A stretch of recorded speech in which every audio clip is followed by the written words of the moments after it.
Zack Snyder is a talented filmmaker and an inspiring writer. His contributions to DC and the overall film industry have been nothing but glorious. That's not to say I think his movies are perfect. They of course do have their flaws. However, those flaws aren't really of the anti-Snyder perspective as one would assume. Anyone who points that out is likely to have an agenda. But overall, I really love Snyder's movies, and before anyone says, "Oh, well, you're just a Snyder bro," or anything regurgitated from the pretentious cesspool of Cosmonaut Variety Hour, yes, I am a Snyder bro, and fucking proud of it. I appreciate Snyder's movies in ways that most people do not or simply don't care to. I don't feel any shame for admitting that 300, Watchmen, and Sucker Punch are lovable movies with a compelling story, and all of the rubbish often aimed at the DCEU films for choosing to go in a bold new direction with DC Comics on screen is just that, rubbish. The DCEU, specifically the Snyderverse trilogy,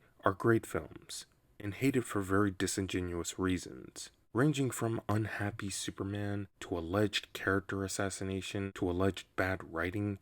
Most of it is bad faith. With that being said, let's get on to the meat of this video, shall we? Zack Snyder is a creative visionary. He created Rebel Moon and co-created Dawn of the Dead, two intellectual properties I hold very dear to my heart. He created an impressive amount of crap right off the top of his head. And as stupidly as people try to discredit his contributions to making movies, being a creator and all, he's genuinely talented. I never agreed with the notion that Zack Snyder had a weakness as a writer. He's certainly no master at every aspect of filmmaking, but I think he excels at making movies. He has a directing style of picking actors who mirror exactly what he wants to portray on screen, so he hardly interrupts them during takes and lets them come up with their own personalities for the characters based on the script. There's also the fact that people so hilariously miss the point of what he was going for when they critique his work. For example, not understanding that Henry Cavill's Superman was designed to be a conflicted refugee, before ripping on his character in Snyder because Superman was a conflicted refugee. It comes from this preconceived misconception about Superman being this all-encompassing optimistic hero, which is one of the biggest myths about DC. This may be a pretty trying topic, but I'm going to give my take on this anyway, because frankly I feel this perspective needs to be heard more. Zack Snyder is someone who takes a lot of pride in what he does as a storyteller, and a lot of people tend to disregard him for that, often labeling him as a problematic person in the entertainment industry because of his style of storytelling, which is usually dark, gritty, and hyper-realistic. And I gotta say, I think a lot of the people who disregard him for that are extremely out of touch. As we all know, Joe Rogan interviewed Zack Snyder on one of his podcasts, and in that interview he mentioned some things about his directing career and the overall DC universe that intrigued me, specifically DC. Zack Snyder says that DC is making Batman irrelevant by not putting him through any real challenges, and I must say, well done, Zack Snyder, well done. I couldn't have said it any better myself. Because later he goes on to GQ and explains more about his position on why he portrayed Batman the way he did in Batman v Superman. He says that we're not doing the character any favors by holding him to the same standard as what his origin would entail. That we're holding him back from reaching his full potential. Because I feel like Henry is the most Superman-y Superman. And so like the two of those guys together, you know, you really have like a real, in my opinion, a very much like comic book come to life meeting. When those guys go head to head, you could rip it right out of the pages of the comic books. In my opinion, the Trinity is that's it. Like Batman, Superman, Wonder Woman, that's it. There's a lot of other superheroes out in the world, right? You go to anywhere in the world, you have a shirt that says Superman, or just with the S. You can say to any kid, like, what's this? Superman, right? You know what I mean? Like any kid, doesn't matter where you are.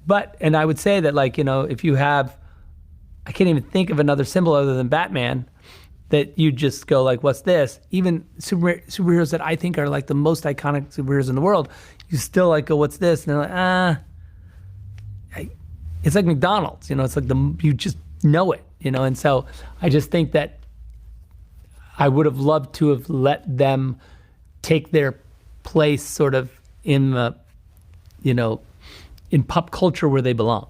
That's what I think. And I'm actually inclined to agree. This is actually what I think is a flaw with DC entirely.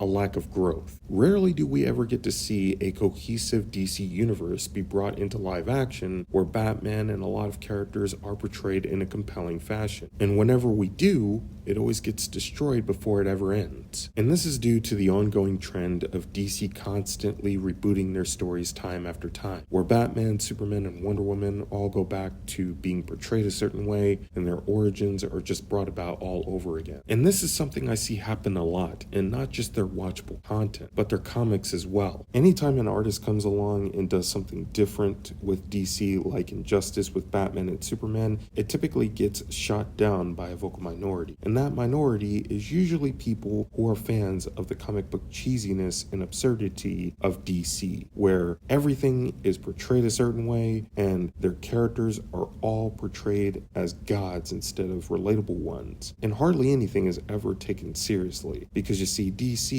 was built on the story concept of gods and monsters, where, you have the gods who are the heroes and the villains being the monsters. In some ways, this concept could work for DC in an established universe like the MCU, but if we're gonna be bringing this medium over to the mainstream and live action, your best bet is Injustice. Because the reality of DC and comics as a whole is that not everything that may have worked out a certain way is always going to translate well on screen. I mean, we're talking about catering to different groups of people. And I know I've kind of said before that I want DC to be portrayed accurately on screen, but truthfully, I just want DC to be at its best on screen, instead of it always being all about what the golden age says DC should be. That being said, I actually agree with Snyder's stance on Batman. I've never understood this obsession people seem to have of wanting DC's heroes to only be portrayed as gods. I can understand wanting them to be inspiring and have good attributes, but what good is embracing all of that if they can't ever have moments of growing? And everybody out there all got their pants in a tight knot over Snyder's statement towards DC and their approach to Batman, saying how wrong he is, with retorts like, he don't know what he's talking about, that's such a bad take. These characters don't need to be relevant in order to be taken seriously, and they're completely missing the point of what Snyder was saying. And something I've been saying on this channel for a while. And that is, we need to allow these characters to grow, because otherwise, how can we truly expect them to stay relevant as time goes on? When Zack Snyder says that DC is making Batman irrelevant by not putting him in a no-win situation, he's right, because we're expected to learn something from his mythology and gain some enlightenment from it. What he portrays on screen with Batman is interesting, whether it's accurate or not. A lot of people look at the way Snyder directs hero archetypes in his movies and say,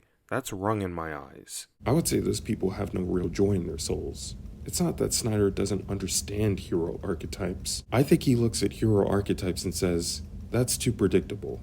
I want to see what really happens. The reality of being a hero is that sometimes you gotta fight dirty, and that's something I feel a lot of people tend to get wrong about Snyder's approach to DC in movies. A lot of people get hung up on comic accuracy as if there's no room for innovation when there absolutely is. Admittedly, some of the finer details of the Snyderverse films can come across a bit murky, but the general plot is actually a lot more comprehensible than one would think. You don't have to watch Suicide Squad to get the full context of how Justice League is established in this universe. You could just watch Man of Steel and Batman v Superman: Dawn of Justice. Because Man of Steel not only sets up Superman's character, but it also sets up Batman's interaction with Superman. You don't have to watch Suicide Squad for that, because everything that happens in that movie is all window dressing for Batman and the Justice League. You also don't need to watch Wonder Woman to get the full context of Zack Snyder's Justice League, because it's an origin story. And a lot of what happens in that movie is all completely different from what was established with Batman and Superman. Not to mention, Batman v Superman: Dawn of Justice also gives you context for how the Justice League will unite in this universe. I mean, the movie's got a lot going on in it for a reason, to serve its place as the ultimate sequel to Man of Steel, and to set up Zack Snyder's Justice League, and the Flashpoint storyline that was supposed to be largely adapted and concluded in the Flash movie. And then you have Zack Snyder's Justice League, which in my opinion succeeded where the Flash movie failed, of being both the introduction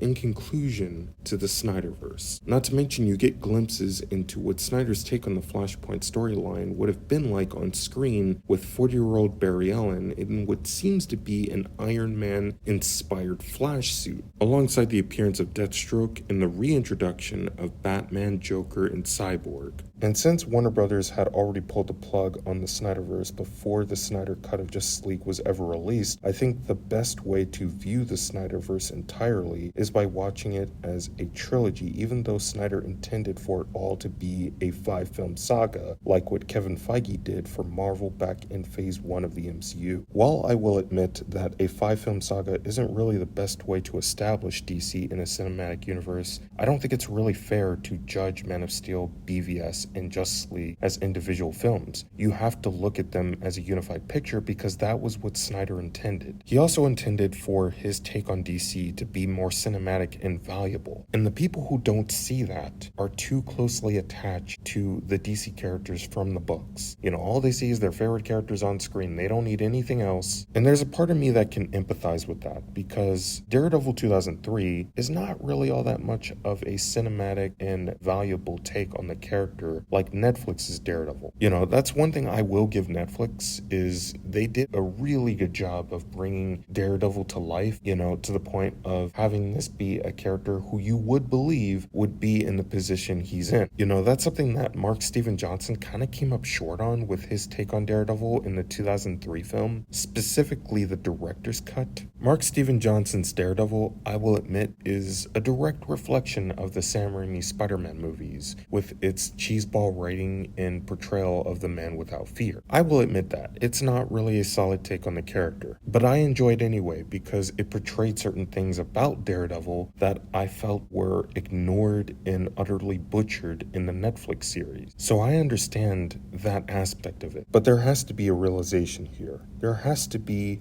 a voice of virtue, reminding people who are fans of the absurdity of DC in comics that you need some seriousness, you need some groundedness to help the product stand out. Otherwise, you'll just end up with more movies that feature idiotic caricatures, CGI mayhem, and more of the typical shoehorned fan service that offers no real reason beyond its existence. And I think that's what Zack Snyder's trying to say. I think that's what Tim Burton, Christopher Nolan, and all these guys are trying to say. Look at Man of Steel. Look at how much people are still talking about it. And that's because it's a good movie, which is why I was calling it fantastic, because you don't often see movies like that anymore, especially in the comic book medium. You don't really see a lot of comic book movies offer something unique on that scale. Comic book movies that make you think about what's being shown on screen, and every good movie does that. Even Matt Reeves' The Batman to some extent. While it may not exactly be a 100% good representation of the Caped Crusader, it at least has elements of being a good comic book movie like Todd Phillips' Joker. Let me know what your thoughts are on Zack Snyder. Do you think he's right about Batman and DC, or do you think he's full of shit like what some people have been saying lately? Because personally, I think he's dead on right. And I think if he's getting backlash from anybody, it's from people who just simply want to see comic book movies be purely fake and not think at all. I'm actually curious on what people will come up with once DC becomes public domain if James Gunn's DCU ends up failing. Because then the idea of people coming up with their own headcanon of Batman, Superman, and Wonder Woman will no longer be seen as a fantasy, but rather a reality. I mean, we are kind of seeing the ripple effects of that in modern DC comics as we know it. And when you have well-known established directors coming out of the woodwork saying this stuff, it really hurts these James Gunn fans. It really hurts their egos. Because in essence, what they're saying is, you have protected these characters in a weird way for far too long, and have done nothing good for them in return. And that is just